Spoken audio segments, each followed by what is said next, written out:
Na'udzubillahi samil alim minasyaitonir rajim. Bismillahirrahmanirrahim. Assalamualaikum warahmatullahi wabarakatuh.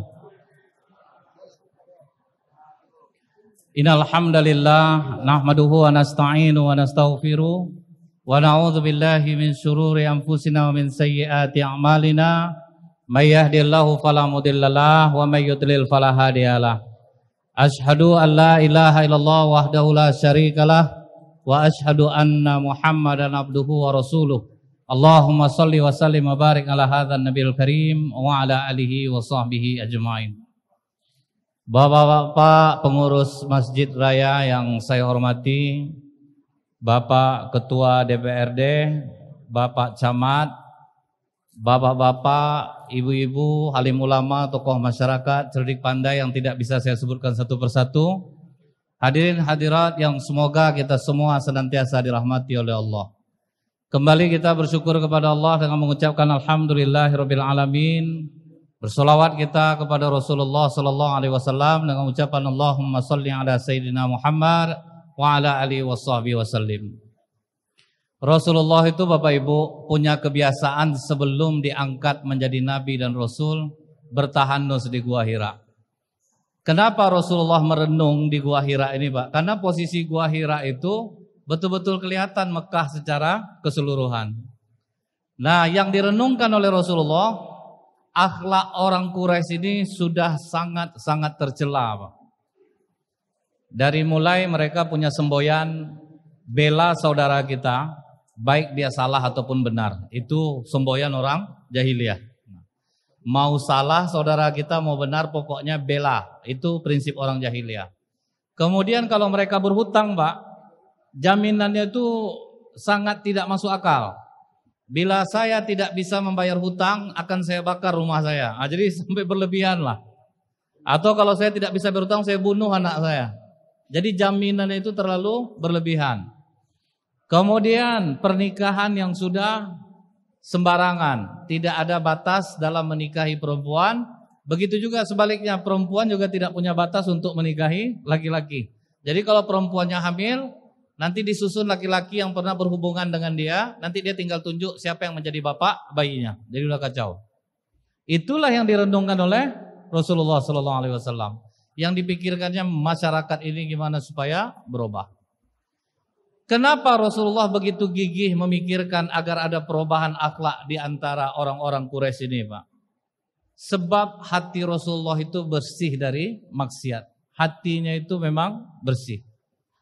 Kalau hati bersih, lebih senang untuk memikirkan bagaimana orang berbuat baik. Bagaimana orang supaya bisa berubah.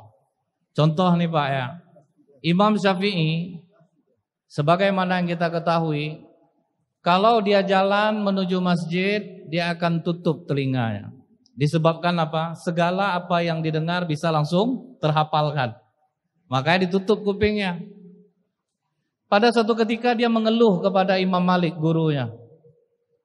Kenapa akhir-akhir ini hafalan saya itu sepertinya berkurang? Kekuatan ingatan saya itu melemah. Kata Imam Malik, wahai Idris Asy-Syafi'i, ilmu itu seperti cahaya yang hanya masuk ke dalam hati orang-orang yang bersih. Jika hatimu bermaksiat, maka cahaya tidak akan bisa masuk. Coba kau ingat, maksiat apa yang kau buat akhir-akhir ini? Teringatlah oleh Imam Syafi'i, aku pernah tidak sengaja melihat kaki perempuan ketika naik ke atas kuda. Itu kaki baru Pak. Kita lebih dari kaki lagi Pak. Makanya kadang Pak ya, pas dengar orang ceramah kita ingat. Keluar dari masjid ini Pak, ditanya ada yang lengket satu pun lagi Pak. Apa kajian Ustadz tadi Pak? Pokoknya hati kita ini masih bersih. Sepanjang nih Pak, itu aja kalimatnya tinggal lagi. Jadi kalau hati bersih, cahaya mudah masuk. Makanya Rasulullah itu berpikir empati terhadap orang lain tuh, dia empati sama simpati ini beda Pak. Kalau simpati hanya merasakan kasihan ya, lihat keadaan seperti ini. Tapi kalau udah empati, seperti seolah-olah dia ikut merasakan itu. Itu bedanya empati dengan simpati. Setelah itu tanggal 17 Ramadan. Malaikat Jibril turun kepada Rasulullah SAW dan membuat Rasulullah syok, Pak. Ketakutan yang teramat sangat. Karena malaikat Jibril memeluk dengan erat, kemudian memaksa mengucapkan Iqra, bacalah, dipaksa, Pak. Artinya kalau untuk menuntut ilmu ini memang harus dipaksa. Tidak bisa nunggu pas enak hati baru kita dengar ceramah, susah. Memang mesti dipaksa untuk duduk di majelis ilmu. Makanya masjid-masjid Pekanbaru ini, Pak, diakalinya caranya. Gimana caranya? Dibuatnya lah wirid zuhur antara azan dan iqamah. Mau tidak mau orang harus duduk.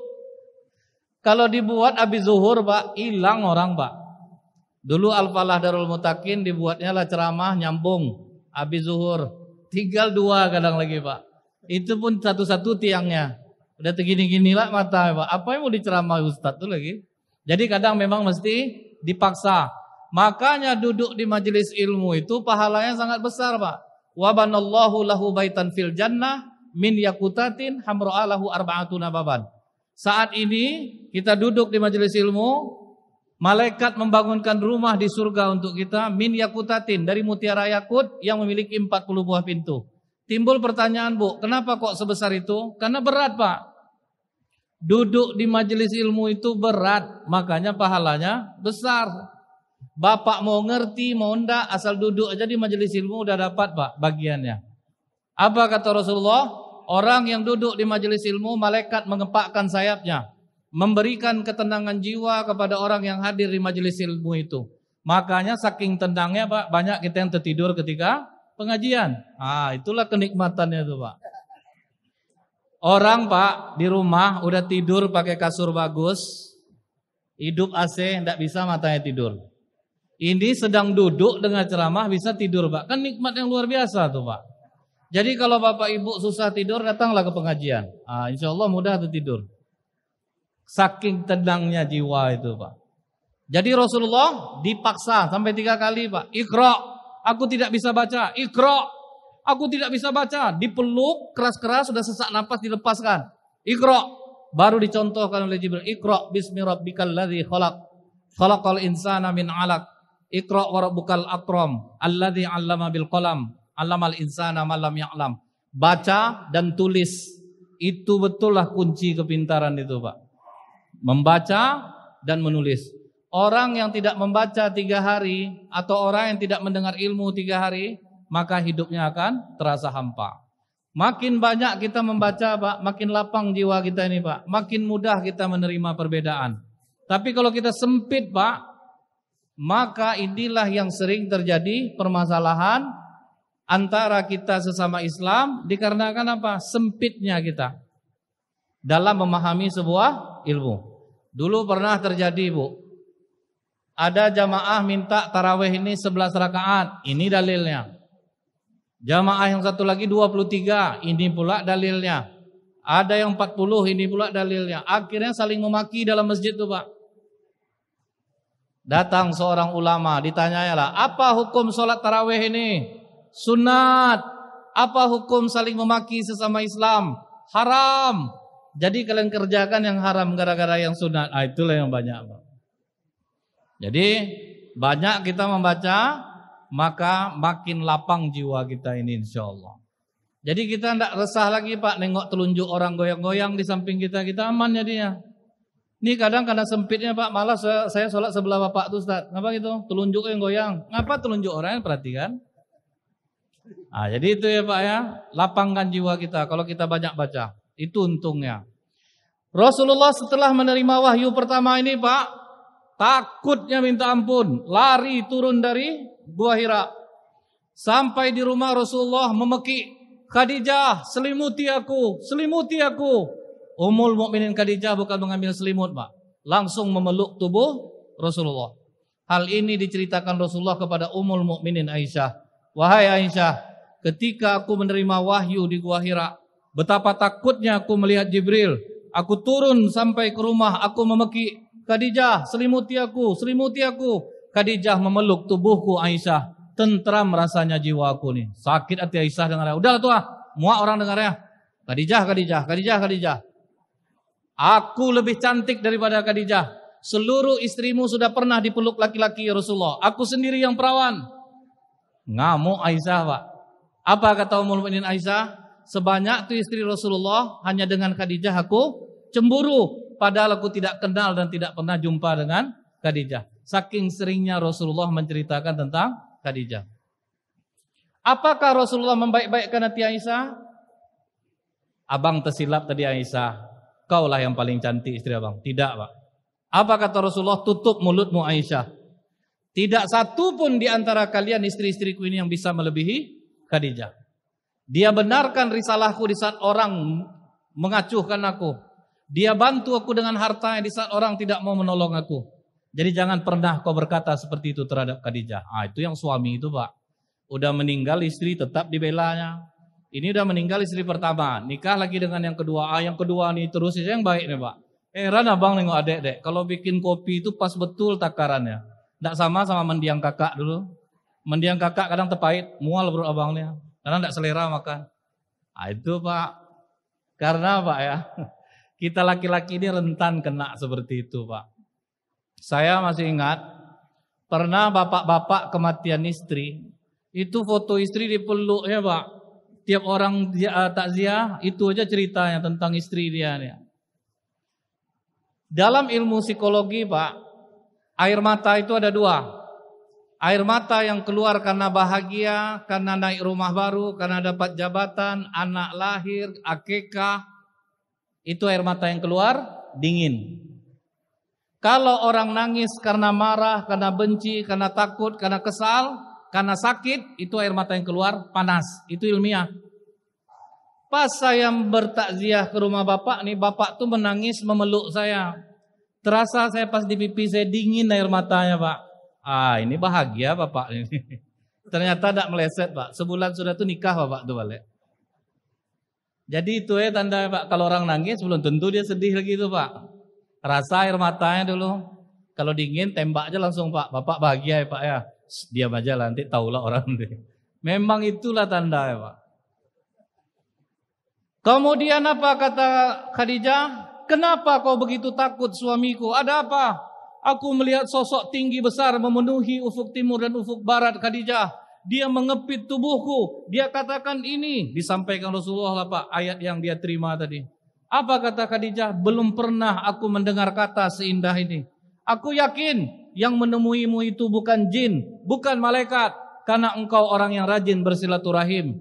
Engkau bantu orang-orang miskin, engkau angkatkan beban orang-orang berat. Aku yakin yang menemuimu adalah malaikat yang mulia. Ini 3 amalan, Pak. Walaupun waktu itu Rasulullah belum menjadi Rasul, setelah menjadi Rasul ternyata 3 amalan ini luar biasa dahsyatnya. Jadi orang yang rajin bersilaturahim, membantu mengangkatkan orang yang berat, sayang kepada orang miskin, mustahil dia kerasukan jin. Itu maksudnya, Pak. Jadi kalau orang kerasukan jin itu takutnya di antara 3 ini ada yang dia langgar. Ibadah kuat, silaturahmi kurang. Kadang kan ada, Pak, orang ini terlalu taat jadi lugu, jarang bergaul. Duduk sendiri dalam kamar nih. Kerasukan jin, payah muruqyahnya, Pak. Kalau orang rajin ibadah nih, jin yang masuk tuh hafiz kadang-kadang, Pak. Tahun 2006 ada ustadz yang kerasukan di ruqyah, Pak, dibetulkannya bacaan orang muruqyah itu, Pak. Kau pula mau muruqyah aku, bacaan kau aja salah katanya. Bayangkan, Pak. Payah muruqyahnya, Pak. Jadi orang-orang yang udah rajin ibadah jangan suka sendiri-sendiri. Bergaullah. Jangan sampai sendiri-sendiri. Bersilaturahim ini, Pak, dalam Islam, Bu, memang sangat berat. Bayangkan, Pak, orang udah menyakiti kita, kalau dia susah, kita mesti baik sama dia. Kan berat tuh, Pak. Ini pernah dialami oleh Rasulullah dan para sahabat ketika peristiwa dusta menimpa rumah tangga Rasulullah. Saat itu di perang Bani Mustalik, Ummul Mukminin Aisyah duduk di atas punggung unta, dikasih tandu di atasnya. Jadi setelah di perjalanan, Ummul Mukminin Aisyah pengen buang air, turun. Waktu turun, sahabat semua melihat. Naik lagi, sahabat melihat. Rupanya pas sampai di atas tandu, dirasa oleh Ummul Mukminin Aisyah kalung pemberian Rasulullah tinggal. Ummul Mukminin Aisyah turun lagi. Waktu turun tidak ada yang melihat. Begitu sampai di Ummul Mukminin Aisyah mencari kalung, Disangka sahabat, Ummul Mukminin Aisyah sudah ada di atas tandu. Ditinggal, Pak. Tertinggal Ummul Mukminin Aisyah.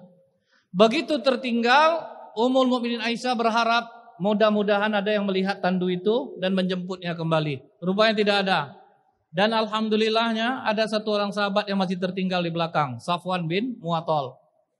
Begitu Safwan melihat Ummul Mukminin Aisyah, innalillahi wa inna ilaihi raji'un. Ummul Mukminin, engkau tertinggal? Iya Safwan, naiklah ke punggung kudaku biar aku yang jalan di depan. Maksud Safwan baik. Dibawanya lah Ummul Mukminin Aisyah, Pak. Sampai di Madinah, apa yang terjadi? Fitnah. Apa kata Abdullah bin Ubay bin Salul? Aku udah tahu Aisyah ini dia suka dengan Safwan. Dia turun pertama janjian dia berdua. Dia naik lagi, kita lengah, dia turun balik. Dia ingin berdua-dua dengan Safwan. Disebarkanlah berita ini, Pak, ke seluruh Madinah.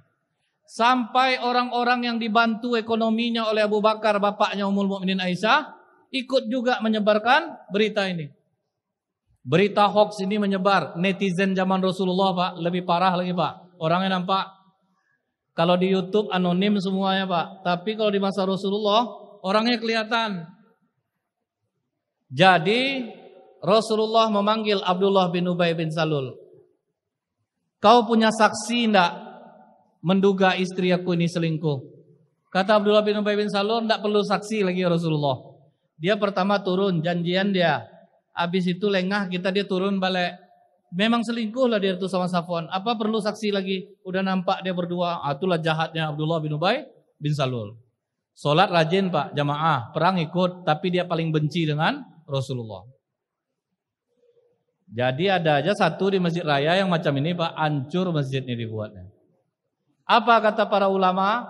Kita tidak perlu takut dengan orang jahat. Karena orang jahat kita tahu dia jahat, bisa kita menghindarinya. Yang harus kita takutkan orang pura-pura baik, Pak. Itu tuh yang ngeri. Dia tidak terdeteksi. Dia macam pihak kita, padahal dia memusuhi kita. Itu yang terjadi di diri Rasulullah. Rasulullah datang ke tempat Ummul Mukminin Aisyah. Wahai Aisyah, bila benar engkau melakukan perbuatan keji itu, minta ampunlah engkau kepada Allah. Apa kata Ummul Mukminin Aisyah? Aku tidak akan minta ampun atas dosa yang tidak aku buat. Melawan Ummul Mukminin Aisyah, Pak. Artinya, bila istri benar, maka istri boleh membantah kata suaminya. Itu ingat tuh, Pak. Ibu yang tertahan-tahan selama ini balik dari sini bantahlah. Karena selama ini, Pak, banyak laki-laki mengatakan istri tidak boleh durhaka. Dia beda, Pak. Kalau istri benar, dia boleh membantah. Di masa Umar bin Khattab, ada istri yang memarahi suaminya. Kata suaminya, kau melawan sama abang laporkan kau kepada Umar bin Khattab. Laporlah, katanya. Pergilah dia ke rumah Umar bin Khattab, Pak. Baru sampai pintu, terdengar dia Umar bin Khattab sedang kena marah lah sama istrinya, Pak. Sama aja sama aku nih. Dia balik, nampak oleh Umar bin Khattab. Fulan, Ta'al. Kau tadi mau ke rumah aku, kenapa tidak jadi? Rencana mau ngadu. Aku kena marah sama istri aku. Rupa sampai sini kau kena marah lah sama istri kau. Dan kau diam aja. Kata Umar, wajar aja istri kita ini marah. Kalau kita salah ya gimana lagi? Tentu kita terima dia memarahi kita. Jadi ingat tuh, Pak, agama Islam, istri benar boleh dia membantah suami. Agama yang tidak boleh membantah suami itu hanya Hindu. Di dalam agama Hindu, laki-laki harus diperlakukan seperti dewa sirah. Tidak boleh dibantah walaupun salah. Kalau suami mati, istri tidak boleh menikah lagi. Itu Hindu, Pak. Kita Islam. Makanya Ummul Mukminin Aisyah dibantahnya Rasulullah. Setelah Ummul Mukminin Aisyah membantah Rasulullah, menggigillah tubuh Rasulullah. Turunlah surat An-Nur ayat 11. Innal ladzina ja'u bil ifki usbatum minkum la tahsabu syarral lakum bal huwa khairul lakum. Sesungguhnya yang menyebarkan berita bohong ini Muhammad adalah dari kalangan kamu juga. Ini tidak buruk bagimu, tapi baik. Baiknya apa, Pak? Akhirnya Rasulullah tahu bahwa ada yang tidak suka dengan dia. Maka Umar bin Khattab mengatakan kepada Rasulullah, "Ya Rasulullah, perintahkan saja Abbad bin Bishr untuk memenggal kepala Abdullah bin Ubay bin Salul." Apa kata Rasulullah, Pak? "Fa kaifa Umar idza tahaddatsan nas anna Muhammad yaqtuluna asbah." Jangan Umar, nanti orang mengira Muhammad telah membunuh sahabatnya. Aku tidak mau Rasulullah, Pak. Abu Bakar Siddiq langsung ngamuk. Demi Allah, siapapun yang menjelekkan anakku Aisyah, baik dari kalangan muhajirin, ansor, yang sering aku bantu keuangannya, aku tidak akan lagi bantu kalian. Kan ngamuk tuh Pak, marah. Turunlah surah An-Nur ayat 22. Wala ya'tali udlu fadli minkum wasa'ati ayyutu lil qurba wal masakin wal muhajirin fi sabilillah wal ya'fu wal yasfahu. Tidak pantas orang-orang yang memiliki kelapangan rezeki bersumpah bahwa dia tidak mau lagi membantu kerabatnya. Orang-orang yang berhijrah di jalan Allah, maafkan dan berlapang dadalah. Itu Pak. Udah begitu orang sama kita silaturahim tidak boleh putus. Kita Pekanbaru ini pendendam Pak. Siapa yang naik dia geser semua yang lama tuh Pak. Pendendam. Nah ada cerita. Kita pendendam. Belum bisa kita lagi mengamalkan ini. Rasulullah Pak ya menjadi pemimpin. Udah digitukan sama orang Pak. Tetap dia menganjurkan untuk memaafkan. Jadi kita masih jauh sebetulnya silaturahim kita ini. Masih berdasarkan kedekatan kepentingan. Nah itu bedanya. Kemudian Pak, ada seorang sahabat mengatakan, ya Rasulullah, kenapa hatiku ini keras? Kata Rasulullah, kalau kau ingin melunakkan hatimu, beri makan orang-orang miskin. Usap kepala anak yatim. Beri mereka bantuan, santunan. Anak yatim ini butuh belanja tiap hari. Sekolahnya mesti dibiayai. Jangan hanya per momen baru dia dibantu. Kalau per momen dia dibantu Pak, jadi VCD, jadi kursi sama mamanya uang tuh. Udah banyak kejadian lah. Makanya beberapa masjid di Pekanbaru, alhamdulillah setiap kali saya singgung ini berubah akhirnya Pak. Anak yatim tidak langsung digempur kasih uang, tapi disimpan untuk biaya sekolahnya, seragamnya, itu masjid nanggung semuanya. Kalau per momen Pak susah, habis duit itu dibuatnya, beli mercun, beli baju. Akhirnya pas sekolah susah dia balik. Jadi ini jangan per momen. Kemudian Pak, setelah kejadian itu, setelah wahyu pertama ini turun, kemudian apa kata Ummul Mukminin Khadijah? Ya Rasulullah, kalau dia datang lagi tolong beritahu aku. Kalau Jibril datang lagi maksudnya tolong beritahu aku. Waktu Ummul Mukminin Khadijah sedang membersihkan tempat tidur, menjerit lagi Rasulullah, Khadijah, dia datang lagi. Apa yang dilakukan Ummul Mukminin Khadijah? Wahai suamiku, duduklah di paha kananku, di pangkunya suaminya Bu. Telungkupkan mukamu di bahuku, buka matamu. Apakah kau masih melihatnya? Masih Khadijah. Duduklah di pangkuan kiriku. Telungkupkan mukamu, buka matamu. Apakah kau masih melihatnya?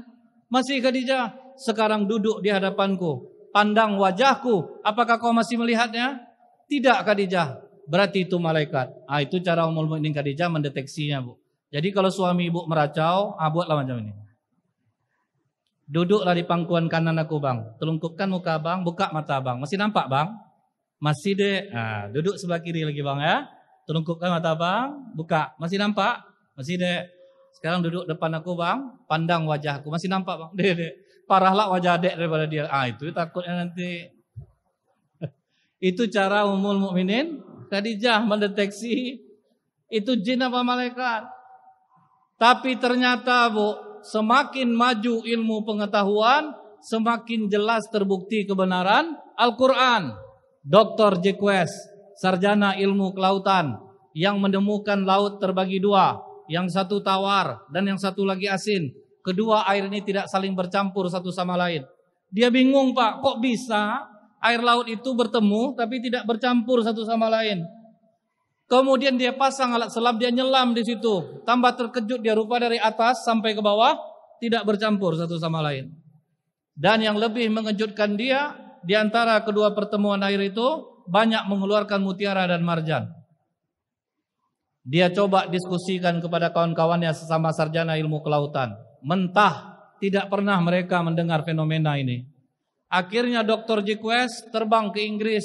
Di Inggris sekarang dalam 1 tahun 5.000 orang masuk Islam. Gereja-gereja kosong itu dibeli oleh umat Islam dijadikan masjid. Jadi rata-rata masjid di Inggris bekas gereja. Dan ustadznya 24 jam di masjid.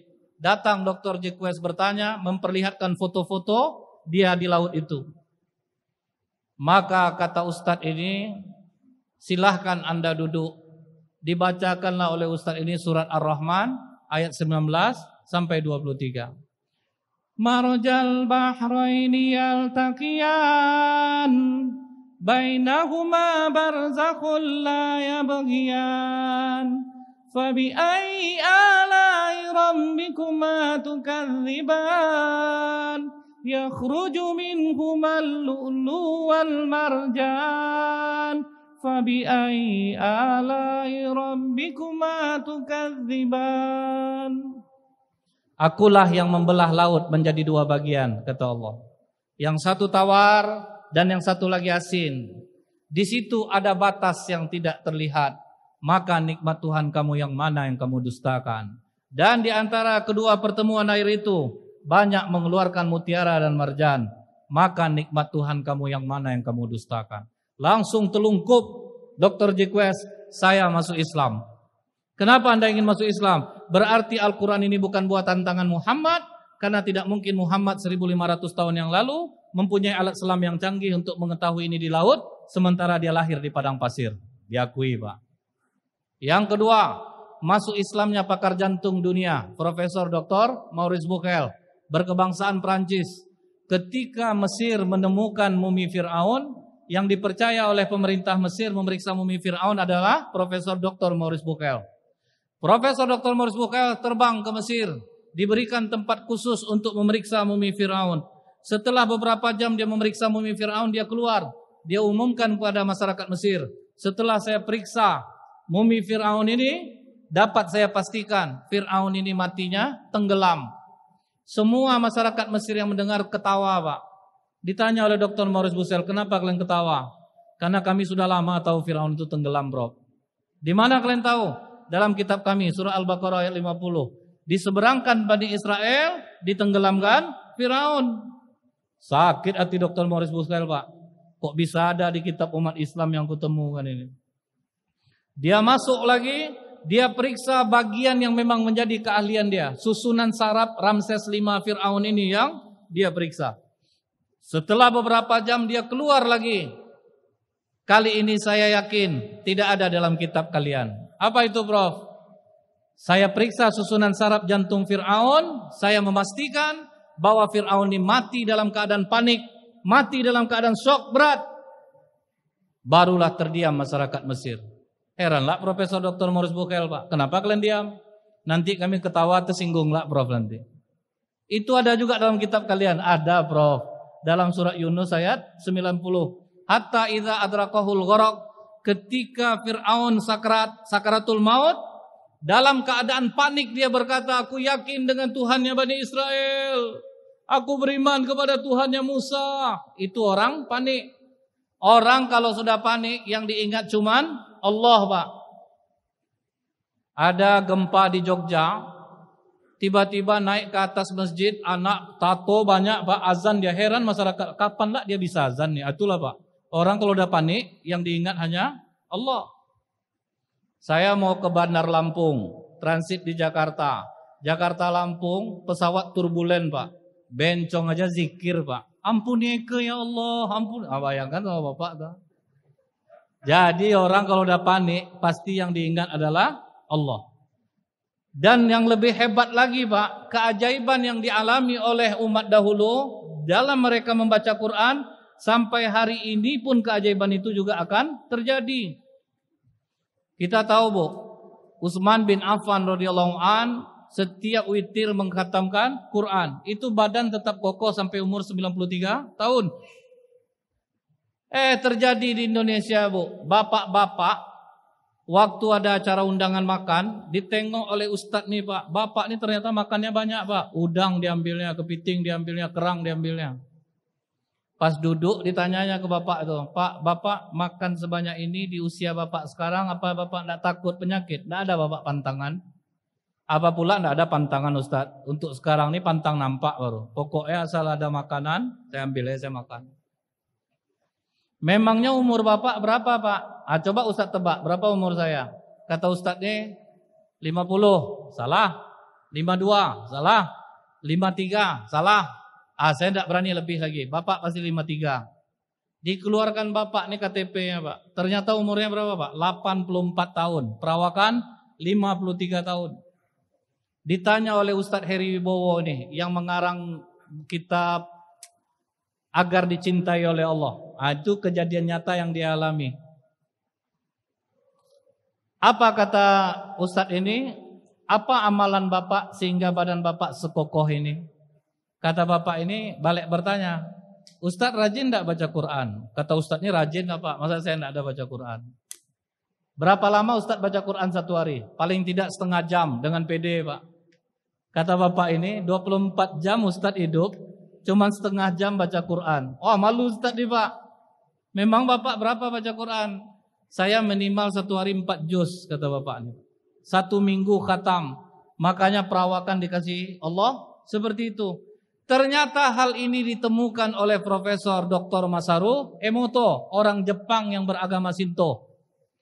Air mineral nih pak, disuruhnya umat Islam baca Quran di air ini.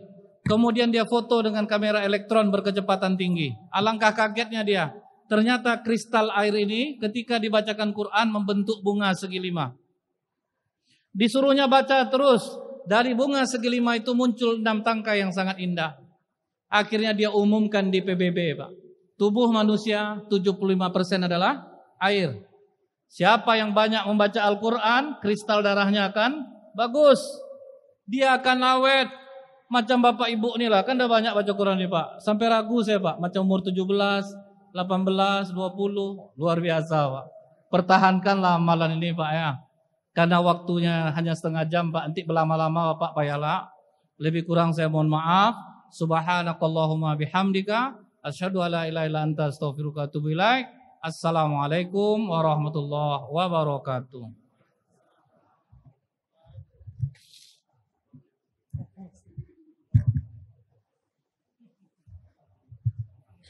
Terima kasih kepada Ustadz Nazril Abdul Muluk yang telah menyampaikan tausiah ceramah peringatan